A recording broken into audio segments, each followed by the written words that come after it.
Selamat pagi, menjuah-juah.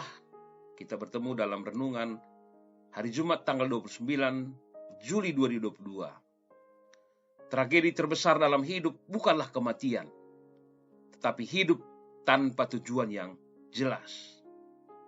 Mari kita berdoa. Kebesaran dan kasih Tuhan tetap nyata dalam hidup kami sampai saat ini. Biarlah Bapa, keselamatan dan berkat anugerah yang Tuhan siapkan untuk hidup kami, biarlah Tuhan juga akan memberi dengan penuh damai sejahtera. Dalam nama Tuhan Yesus kami berdoa. Amin. Firman Tuhan hari ini Mazmur 18 ayat 3. Ya Tuhan, bukit batuku, kubu pertahananku dan penyelamatku, Allahku, gunung batuku, tempat aku berlindung, perisaiku, tanduk keselamatanku, dan kota bentengku. Saudara, dalam nama Tuhan, dalam bukunya The Fisherman and His Friends, Louis Albert Banks menceritakan tentang dua pelaut yang ditugaskan mengawasi kapal yang berlayar jauh ke tengah laut. Sepanjang malam, badai mengamuk, sehingga ombak melemparkan satu orang dari mereka ke laut. Anehnya, pelaut yang tenggelam justru yang berada dalam ruang kapal yang terlindung. Sedangkan yang selamat adalah pelaut yang berada di ruang terbuka dan lebih dekat dengan laut. Apa sebabnya? Karena orang yang tenggelam itu tidak berpegangan.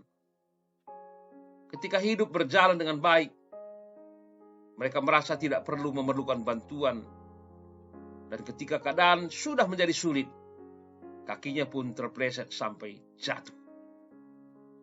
Karena mereka tidak mau berpegangan pada Allah, akhirnya mudah tenggelam. Sebaliknya orang yang berpegang erat kepada Tuhan akan dapat melewati kemalangan yang berat sekalipun yang datang menimpa. Sebab mereka tahu bahwa Bapa Surgawi selalu bersama mereka untuk menguatkan, menjaga, dan melindunginya. Daud membangunkan sesuatu yang tersembunyi di dalam diri kita. Memikirkan sesuatu secara mendalam, yakni hanya dengan pengharapan, maka imanlah mampu menjembatani jurang yang kedalamannya tidak dapat diukur dengan nalar dan pikiran. Saudaraku, sama seperti ranting yang baru bisa hidup dan berbuah jika ia tersambung dengan pokok pohonnya. Kita pun baru bisa memiliki kehidupan yang berbuah banyak dan penuh kuasa jika kita tinggal dalam Kristus.